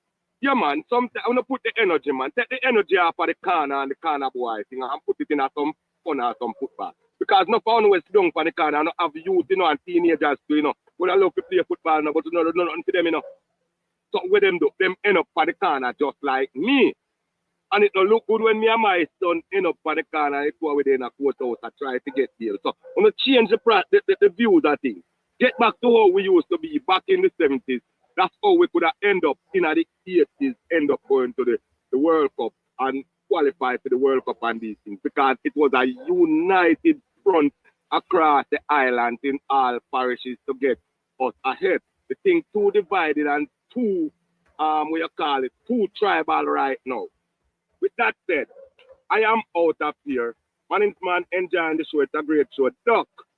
The can't say man gonna eat out, brother. The man going to have lunch with his wife for his birthday. Mine. All right then. Big up Gunners boss. All right. Good call. Yeah, man. From Gunners boss. Section. Yeah, man. I appreciate the call. All right. Yeah. So that is what is happening. In St. Catherine, like I said, the league on hold. I've not been able to get in touch with anyone who can shed some light on it for us. The referees. Optimistic that we'll see some football on Wednesday. Right, especially in light of Cavaliers taking on Inter Miami. Yes, on Thursday, away in Miami. And then they come to Jamaica on the 13th. And many people are anticipating the grand arrival of the one, Lionel Messi. He falls in second place in terms of the greatest to ever touch the field. All right, with the number one being the Nascimento. We call him Pele. Do you have not seen him? Believe me. He is number one. Messi number two. See, we talk about living legends and the top footballer out there is Lionel Messi. Should be in Jamaica for the 13th. Cavaliers takes on Inter Miami. I think what would be good if Cavaliers can go across to Miami and get a good result. Probably a drawn game. But it's not just Messi. You'll be able to see Luis Suarez, Busquets, live and in living colors, they say. Right? I think that is big. I know even people from the United States of America trying to purchase tickets to come and watch the game. Yes.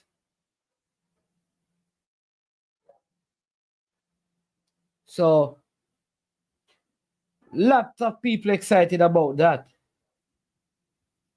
Yep.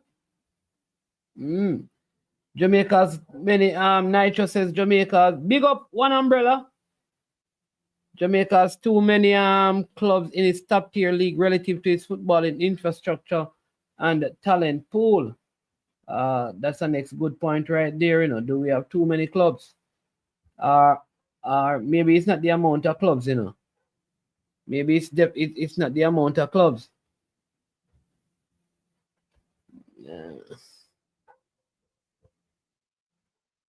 This one says the entire squad is quite good. There's a Jamaican that plays for them as well. Right? So you have Lionel Messi, you have Ian Frey, the Jamaican.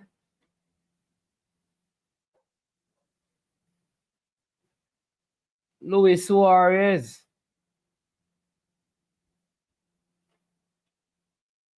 Jordi Alba. Sergio Busquets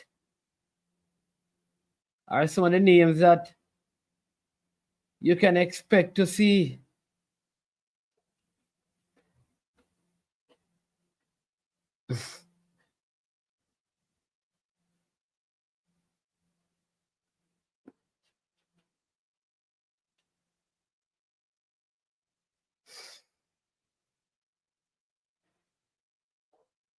Yeah.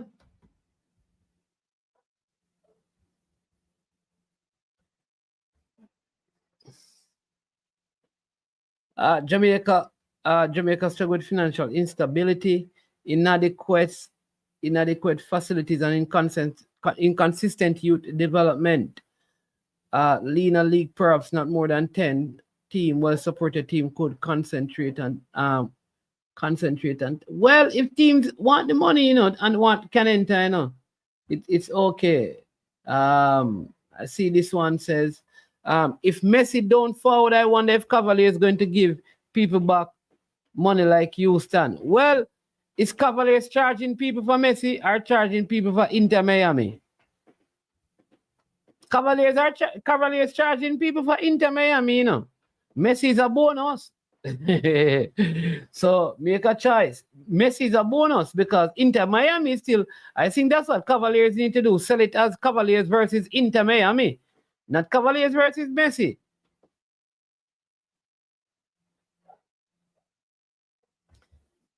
Hey, Drew, how can you prove this?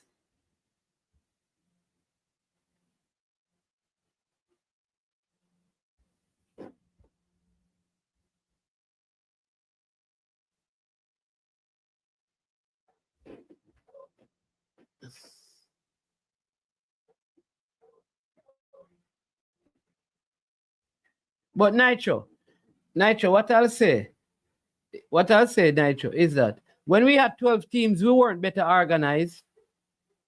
When we have 10 teams, there's no, because as long as the financial resources are not pumped into the league, nothing changes. What the league needs is money.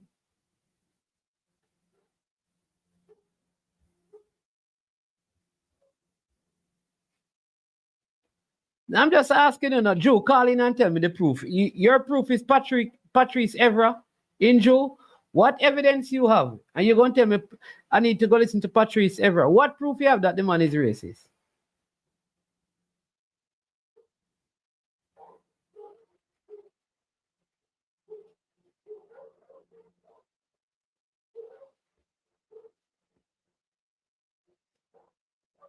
I am saying, listen, it's up to you. All you do, you wait until Miami travels to Jamaica and then you buy the ticket. But if I were Cavaliers, I am not giving back no refund if Messi is not here. You don't, because it's a gamble. You understand me? You're buying the ticket to watch a game. If they don't control whether or not Messi plays or whether or not Messi turns up, because Messi could still turn up and not play. Do they give back money? He could warm up and then sit on the bench and don't play any at all. Do they give back money? He could start the game, and as he walks out on the field, he's injured and he comes off, right? Do they give back money? But Nitro, what I'm saying is that when we had fewer teams, we never had. In fact, the league has financially, clubs are doing better right now. They will tell you, and players are being paid better now with more teams. So, but when we had less teams, we had trouble. Because it's not a matter of the amount of teams, it's a matter of the amount of money, I believe, Nitro. Yeah, I don't believe that, man. I don't believe that, brother Evra. I'm saying it could be true, you know, but if Evra is who you're asking me to believe, I don't believe him. Let me tell you that. That boy will come talk about Arsenal and Netflix series. I don't believe nothing that nigga says. Like myself here. I don't believe that. That boy. I don't believe that.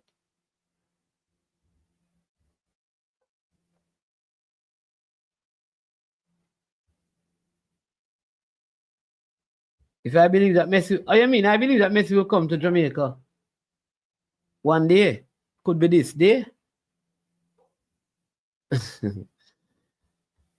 I believe that Messi wants to come to Jamaica. Whether or not he will play in the game, it all depends. I think if Cavaliers goes over there and, you know, upset Inter Miami,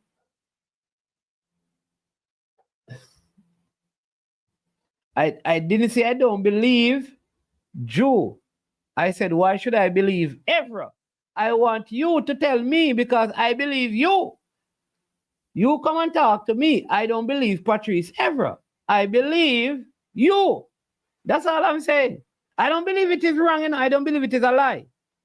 But I don't want you to tell me what Patrice Evra has said. I want you, who I believe, to tell me why you believe so. Because I do not believe Patrice Evra. All right?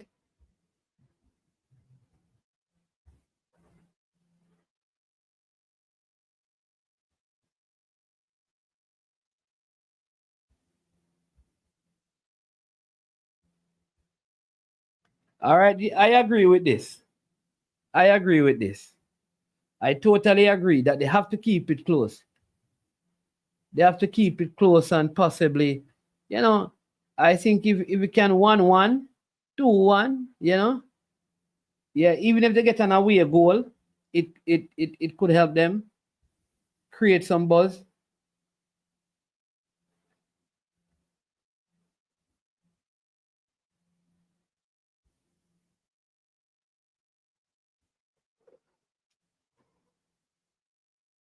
No, we have around 27 minutes to go. We're talking about the Messi. But how many of you saw the replay of the third string goalkeeper? The third string goalkeeper for Millwall, Liam Roberts, who came out for a ball, studs up.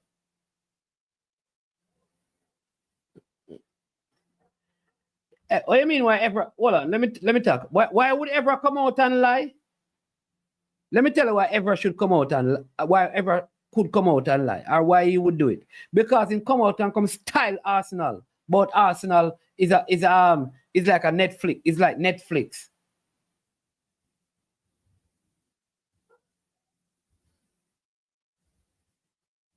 Easy. That is why I don't believe that local joker from Manchester United called Patrice Evra.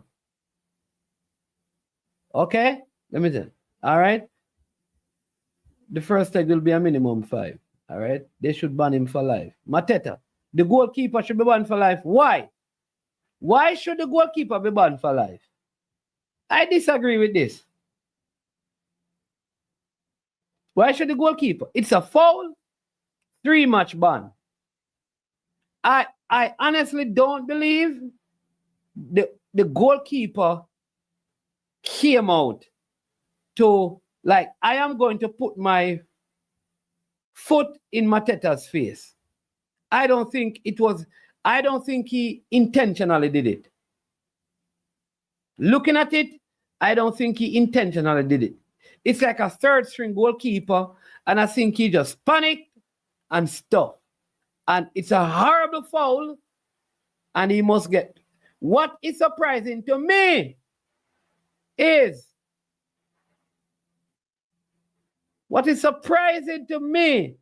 Michael Oliver is the referee, and he man never even give a foul. He never even ball continue to play. Michael Oliver did that. It is VAR that had to intervene for the man to get red card. Wanna tell me now if Michael Oliver are all right?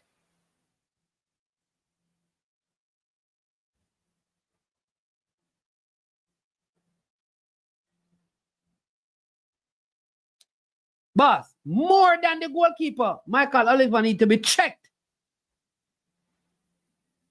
There's no way that should have gone like to VAR.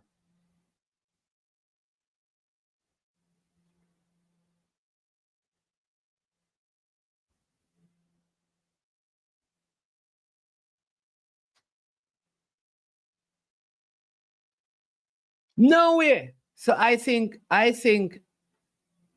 Michael Oliver, who is viewed as the best official in England, them need to check him out.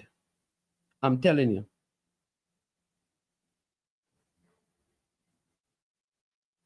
Them need to check him out. But I honestly don't think like the goalkeeper came into that game, saw Mateta, and decided like, I am going to kick this guy in his face. I just think it is. I have seen worse tackle than that, you know.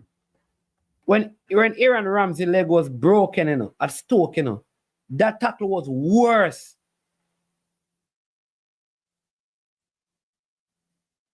Worse.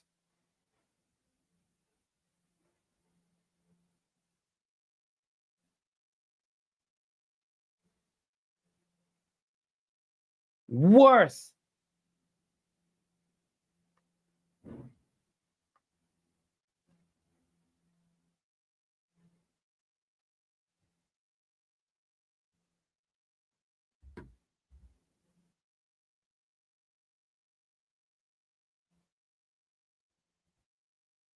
Yeah, I don't, what do you think?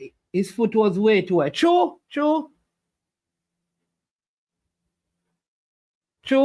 I agree. I agree.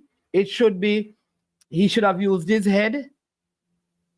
I just don't think he put his foot up there because he said, "Me will kick the man name." I think either some, I don't know, he lost his mind, he panicked or something, but I don't think it was an intentional play. Horrible. So I'm not making any excuses. I think he should get 3-match ban. And that's it.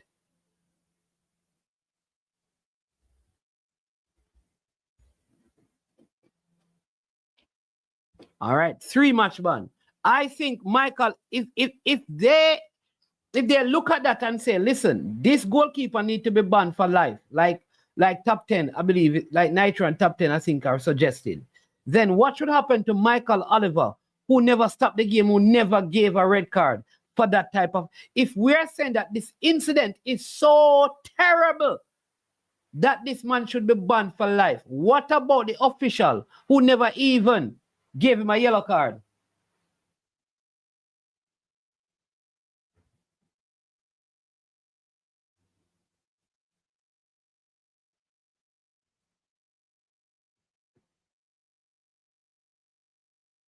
Oh, no, it wasn't top 10. It must have been Nitro then. Sorry, top 10. Oh, you're asking about Carifta. I'll soon get to that Carifta incident. That Carifta incident was serious but funny. I'd love to know what the ruling is, right? But Mateta, I'm glad that he's doing better. Glad that it hasn't ended his career. But people, Michael Oliver needs to be investigated. He needs to be investigated.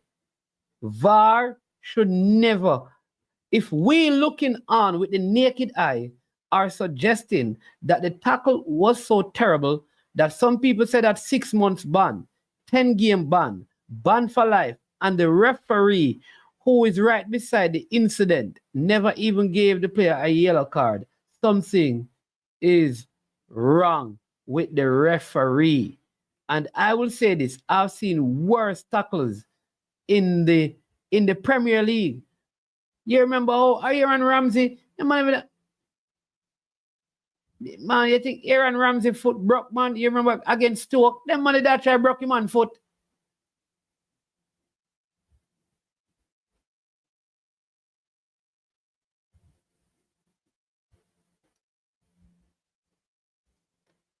Yep. But top 10, yeah, man, I saw this is the incident, I think, with the athletes from out east and the Calabar athlete. I think the Calabar athlete may have just barely bumped him. And I believe he intentional. I think he was upset that the Calabar athlete actually bumped him, right? And then was leading him and looked like was going to finish second. And I think he got upset and he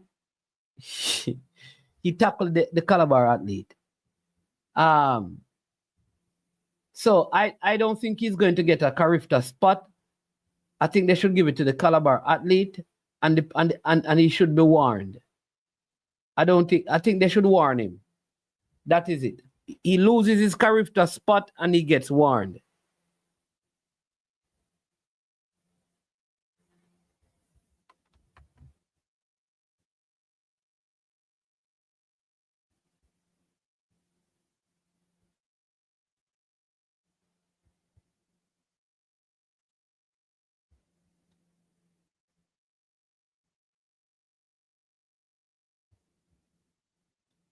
Yeah.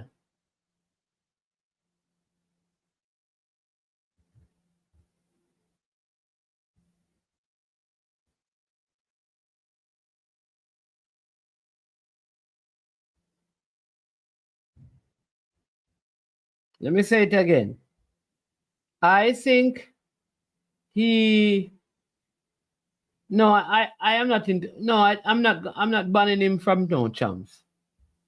This is Carifta, it has nothing to do with it. Why you go ban him man from champs? Top 10. Why are they banning him from champs? What I would do is, it is obvious that second place would have been between him and the Calabar athlete. So I'd give the Calabar athlete the second place, take that guy off the Carifta team, and that is it. So he can't go to Carifta, but he cannot participate at Carifta, but he can go participate at champs. They are two different events, man. I don't think it should affect his participation in champs. I don't agree with that. Yeah, Dan Gargan, yeah, man, we deal with the JFF football already. I don't think we need to do that.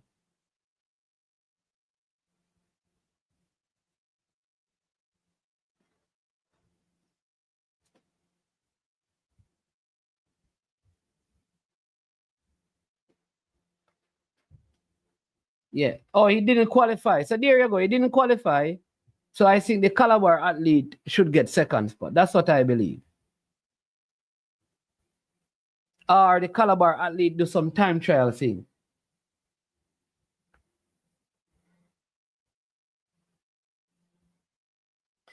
Yeah, but I don't think you can use what happened at Carifta to ban him from champs. That's fine. But I don't think top 10 that you can use what happened at Carifta. All right, fine. He came third. Cool. All right. But he could say if he wasn't impeded by the Calabar athlete, he would have finished second. And the Calabar athlete says, well, if you never kicked me down, I would have finished second. And the Edwin Allen athlete would have finished fourth. So whatever time the Edwin Allen athlete did, if the caliber athlete goes faster at champs or somewhere or a one-off race, then he qualifies. But that other athlete should not participate in Carifta any at all. Even if he qualified for our next event at Carifta, I would not have him participate any at all. But it should not affect his performance at champs.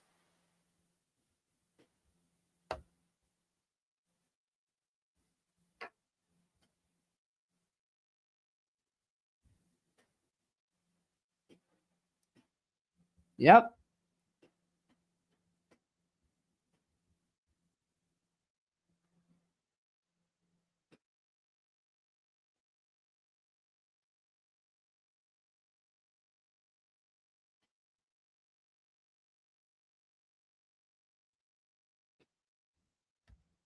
Yeah.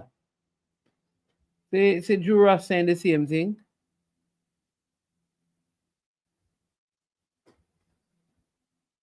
No. If you're going to do it, it's all right. So, what I want to ask, should there be... Oh, come on, man. Why are you taking it so far? You would want him to represent your school? There have been other incidents at champs with athletes where they kick athletes and bump athletes out of the way. This is not the first time it may have been very blatant, but we have seen many of these things at champs over the years. Many of them at champs from some of the top schools. No, boss. Man, I say, man, he would not let the man represent the school if he were the principal. I disagree with you. You see these things that people talk about, like, and schools must be held in high esteem. But let me give you this. Last week, Friday, in Jamaica, and I'm going to end with this today. Last week, Friday, they had Jamaica Day in Jamaica. And for fun, right, for fun reasons, listen to some of the music that were being played for Jamaica Day in some of these schools. Look at how some of the teachers were dancing and gyrating and, you know, and male teachers and female teachers in front of the students. For fun, you know, the kids were having a lot of fun in the high schools. But then these are the said school, you know, because some of the songs I talk about broke it down and all of them business are similar to the kind of music that Spice does. But then the schools are saying that Spice should not be there, but they are playing the music at the school at these events. The teachers are in there dancing, doing the latest dance moves, but they are saying the artists are not welcome into the school to talk to the youths about anything. But the teachers are out there. Teachers can't be out partying with the students on Saturday and then turn up at school on Monday and think like they're going to have respect. So this thing that the youth did what he did and he should not even represent the school again, I disagree with it. How much man get red card and fight? A football game. You too much tackle man make an all deliberately kick down man. In schoolboy football. Elbow man deliberately bust up man face on field. Should they ever be dash your ball when a referee talk to them? Tell referee about mother and father and sister and brother and auntie and uncle and nephew and niece. Should they represent the school? Come on, top 10 man.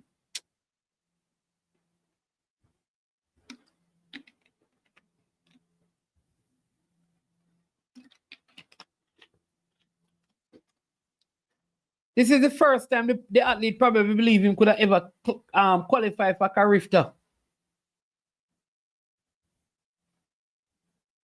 You mean? It don't different. And sportsmanlike conduct is in, if you're saying that he should not represent the school again because of unsportsmanlike conduct. When a player takes up the ball and the referee give him a yellow card and him take it and him kick with the ball, and then he gets a second yellow and a red card, that is unsportsmanlike conduct. Should he represent the school again? When he says referee a thief in referee, that is abusive and unsportsmanlike behavior. Should he represent the school again? So I'm not talking about contact. I'm talking about what players say to referees in schoolboy football. So if you say referee a thief, that's a red card offense. The referee in his right can give you a red card or a yellow card. You're thief in a referee, a robbery. Thief in referee. That is unsportsmanlike behavior. When a player says that is not contact. Should he be removed from the school? You can't do that, top 10 man. No, top 10 man. If Liam Roberts did that in Marinade or Costa Cup to a player, then maybe you could consider that.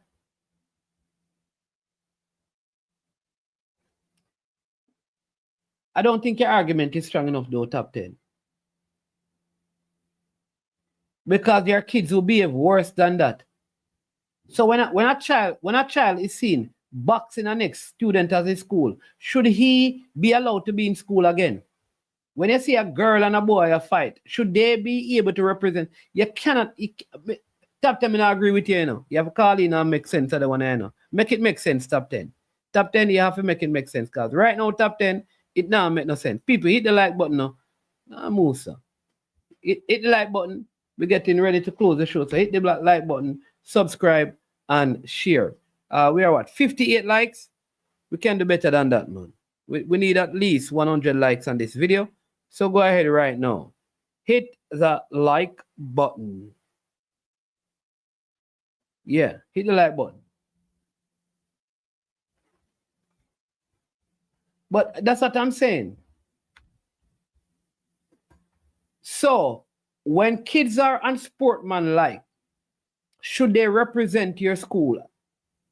You're saying that you would not have them. I am saying to you, if it goes for track and field, it should go for every discipline in the school. So if your captain walk out of your school challenge quiz team after losing the game and don't shake the opponent's hand, that is unsportsmanlike because that is a tradition. They should not represent the school again. That is the issue I have with you, you know. I don't think what he did is sufficient for us to say he should not represent the school again. I think he should not be able to participate in Carifta. Because really and truly, when you go to Carifta, you're not really representing your school. You go there in your school colors, but an athlete could just go who don't go to any of the high schools, but is a good athlete. They could have been in a club and go and participate as long as they fit within the age group. So he's not representing his school. He's trying to qualify for a team from Jamaica to run at Carifta. It should have no bearings on him representing his school. And I don't think the incident, as bad as it was, should prevent him from representing his school top 10. That is where I am going to leave that one top 10. I am telling you. Yeah.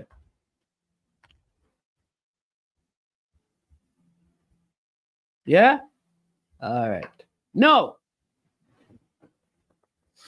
I need to say one thing quickly. You see,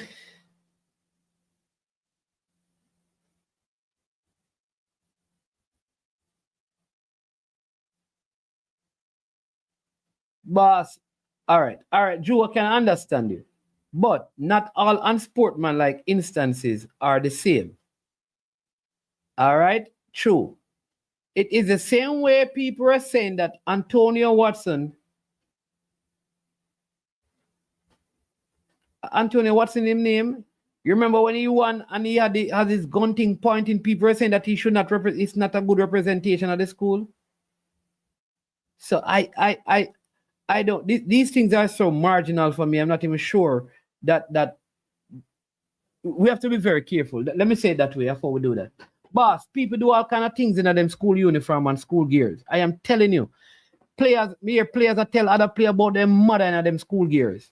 So should they not represent the school? Oftentimes me hear players talking about referee a thief and Issa and the whole of them a thief and Issa a thief. Speaking of principle, I think those things are worse than what the player did, than what the athlete did. When you can say the whole of them are Issa a thief and speaking of the principles, calling the referee's thief because a call go against you, I think that is worse than what the athlete did in that race. Because the athlete could say, I wasn't intentionally doing it. We are just looking at it and said this was his intention. We're not even sure because it could have been an accident. To be fair to the athlete, he may have lost momentum having been bumped by the Calabar athlete. He may have lost focus. He may have, maybe he's disoriented. And him just not even know him there.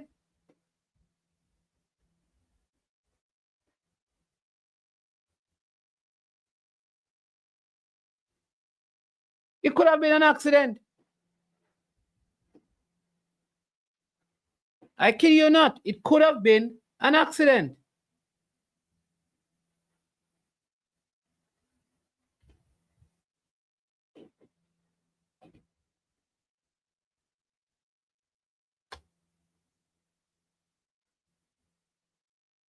So let's keep that in mind. It could have been an accident. It could have been an accident. All right? It could have been an accident. So it's just the way it go. You know, I don't think it. You're saying that it wasn't. Why it wasn't? You can't say it wasn't. But I do, you know, so many times we make something. Do you believe that an athlete on that final stretch could actually lose his way? I have seen many athletes in that final stretch run out of their lane. I've seen many athletes in those final stretches run off the track, tumble, drop, fall over. And it could have been an accident, boss. I don't believe it is. But what if the athlete says it was completely accidental? I had no intentions of doing it. What would you use to say he intentionally did it?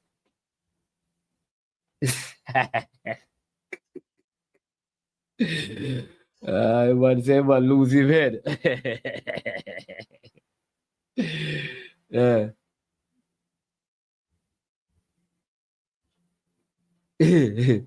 But all right, was what the Calabar athlete did, because remember, I support Calabar. But was the Calabar athlete intentional in what he did? Or was the Calabar athlete bumping of the athlete accidental? Was it an accident by the or is just momentum? Was it accidental? CC, call in. Final call and we go. Call in quickly, you know.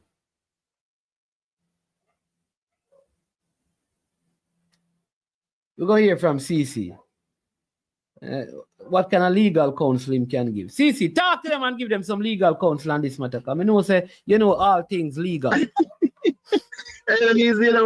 What is man? You know, say, to be honest, when I look at the thumbnail, I just found off of the road. And I say, you know, the other night we were discussing VAR, and I remember the PTMOL was saying that they needed additional funds. That is the refereeing body in England was talking about additional funding because the reserves would have been down with the introduction of VAR and them having to train referees and, you know, all of those expenses that they would have incurred. And I'm here sitting and saying, here's one coach coming out about VAR, but then here's a situation where referees are coming out and they're not being paid. So I'm like, the same thing that we were suggesting, how are we going to try and introduce VAR when referees are still complaining about being paid? How you going to implement VAR when referees are complaining? But because you want the integrity of the game.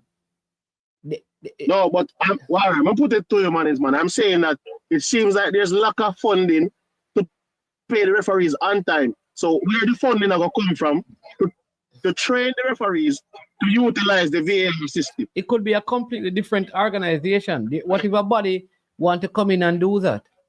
But they don't want to give the money to pay referees. They want to implement VAR in the league. Two different things, easy. That is quite possible. Yeah, no, but I'm saying VAR cannot be, all right.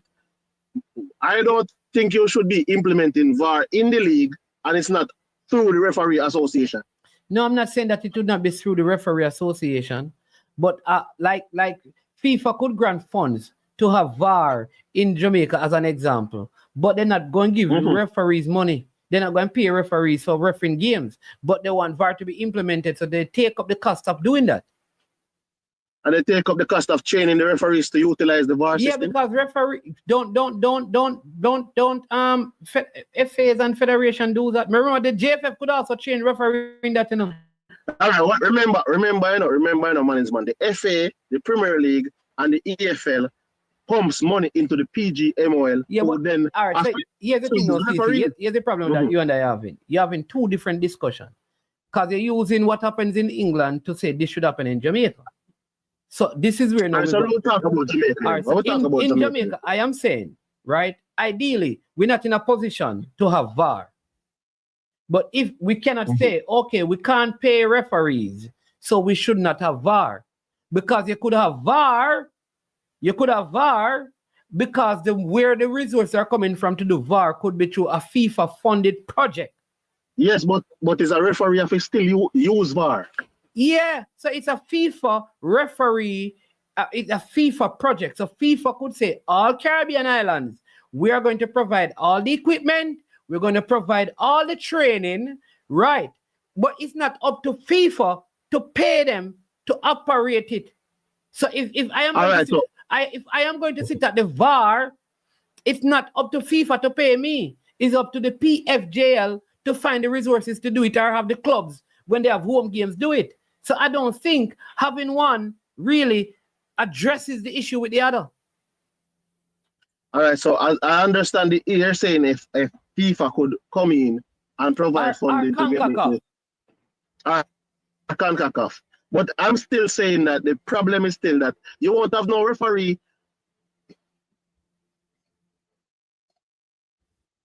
There won't be any referee to go and sit behind the VAR machine, and there's no referee to ref the games because the referee is still not getting paid.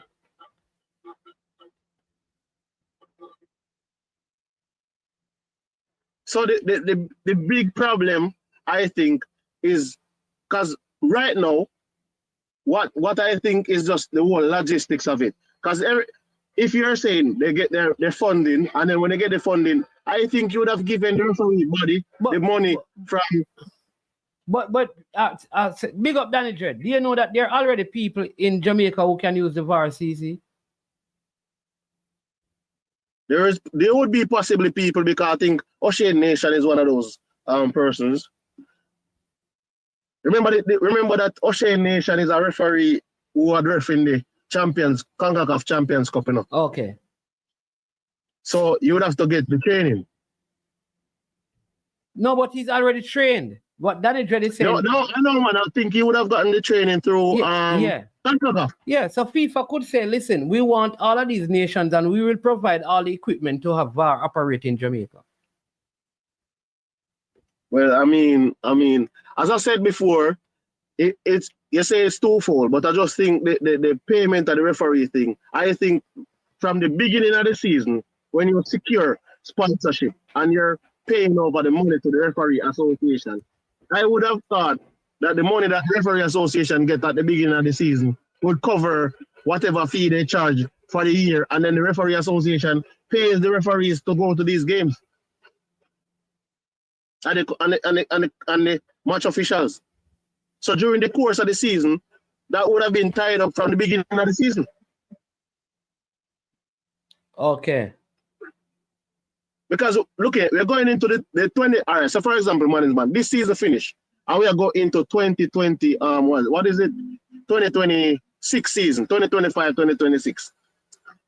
I think once you start, you get all of the sponsorship that you got, TV, right, all of the things that we get from Sportsmax, whomever, and then when the money comes in, the PFJL would say, okay, here what? The referee association tell them, say, oh, we are charging $5 million for the season based on XXX or whatever them. So them send their thing, say, this is what we are charging for the season.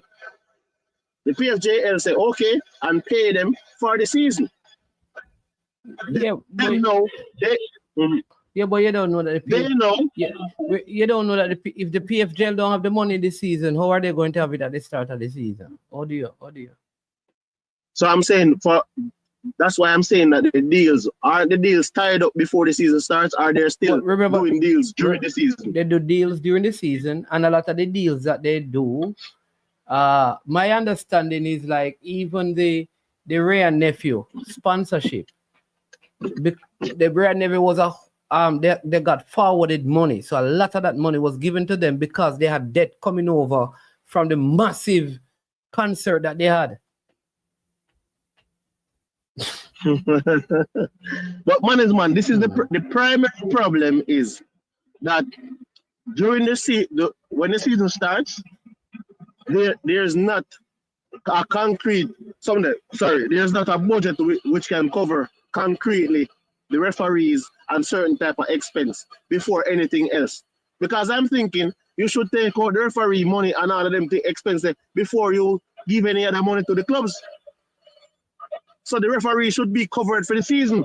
There should be no complaint for referees for the season. Therefore, meaning that every week a game is going to be played, every match day, because the referee they would have get their money. So if there is no game being played, the referee association have to answer to the money that they would have collected to pay their members. So that is the problem, because the primary thing, without a referee, there's no game management. So you have to take care of the primary thing first, which I think is the first expense, and then they take care of the rest of the expenses. You think that the first thing to do is to pay referees? I'm saying the referee association, the referee body. You believe the first should get what TC? All right, because we're not going the question. You believe that the first thing they should do, whether you want to say referee or referee group or referee, is the same thing. The first thing the PFJL should do is pay the referee for the entire season. Yes. I disagree with you. I disagree with you. Yes, you're saying that it's the least important thing. I did not say it is the least important thing. I don't agree with so that. What is the first thing that you said they should do? The money that the clubs are supposed to get, because if the clubs are not participating, what is the purpose of the referees? You have to give the clubs their money. If the clubs don't have their money to run their clubs, what are referees going to do? All right, so you're saying the club should get their money first. Yeah, you have to give the clubs their monies. So I think the easiest solution is give the clubs back their gate. And the clubs know that for every home game you have to send the money for the referees to the JFF or the Jamaica. So and when the referees are appointed on the Wednesday, on the Thursday, the club who has the home game must send in the payments of the referees. And then either the but management, we'll go back to an unprofessional type of system. What is unprofessional? I said, God, I'm not Jamaica alone that happened. What are you talking about? What is unprofessional? Is it unprofessional for the club to pay for police security? Is it unprofessional? No, that's a different situation. What is different with them paying the police before, paying the ambulance before? What is different with that than paying the referees before from their revenue as a club? Because they control their own gates and it is not controlled by the PFJL. What is unprofessional about that? All right, so you're saying they control their own gate and it's not controlled by the PFJL. Right. I'm saying for the home games. Yeah. For the home game, I'm saying to you the purpose. Every club have home game. So every club control the game. Which the PFJL get? Playoff games them. No, boss, we are talking. We are talking about when boss, remember your home game where you control the gate. Because remember, some of the gates are controlled by the PFJL boss and them give them money. You not listen to the show, man. You don't know that already. When for example, Mount Pleasant game is played at Arnett Gardens. Because Mount Pleasant have home game that have been played at Arnett Gardens, boss. When them have double header. Mm-hmm. That is why Portmore said, no, we are not playing at Arnett Gardens tonight if games are on. We want our home game at Freddie Nita. We want to control our own gate. And I'm saying that when Portmore does that, the PFJL should not need to pay the referees. Portmore should pay the referee because they're collecting all of the resources. Someone is going to say why problem? No, tell me. Problem is the structure. But that's a lot. I believe. Then that's the problem. That's the problem. The league is structured in such a way that the PFJL are control, like the PFJL are pay for some games I pay the referee some games that the clubs are collect the money for. Yeah, man. And that's the problem. There you man. go. There's no that is the problem. Can you explain it to me, right? That's all. But I have to tell it, when I have a good enough for it. This is the problem, man. Yeah. That is the problem. So if It's the you way all if things structured. you collect all of the revenues, then why me I go pay some of the bills for you? Because that means the PFJL cannot do a proper forecasting of how much money they are going to collect for the season. Bam say that So the them people. can adequately- Bam say that the club them vote for, so that them are getting a bars. When say that they vote for? Yeah, then the clubs, they none of the clubs them, none of the 14 clubs them have a member upon the board of the PFJL boss. Remember that? Yeah. That's true. But my thing, my man, me tell you said it. I just say that's the big problem though. The problem is just the way it's structured. Because what I think they were trying to do is, try to take a part of the MLS structure and then infuse it with one part of the freedom structure. And it never, because the MLS is like a single entity franchise, single entity business model. While this is not a really single entity business model, because if the clubs are getting the opportunity to control the market, it's not a really single entity business model. Because the PFJL doesn't control what the club's doing with that revenue as they suggested. So that is the problem as to why referee are complaining. Yeah. So who's supposed to pay for ambulance at the venue? The PFJL? Who's supposed to pay for security? The PFJL? Who's supposed to pay for the sound system? The PFJL? Who's supposed to provide refreshment for the referees? The PFJL? Who's supposed to provide security? The PFJL?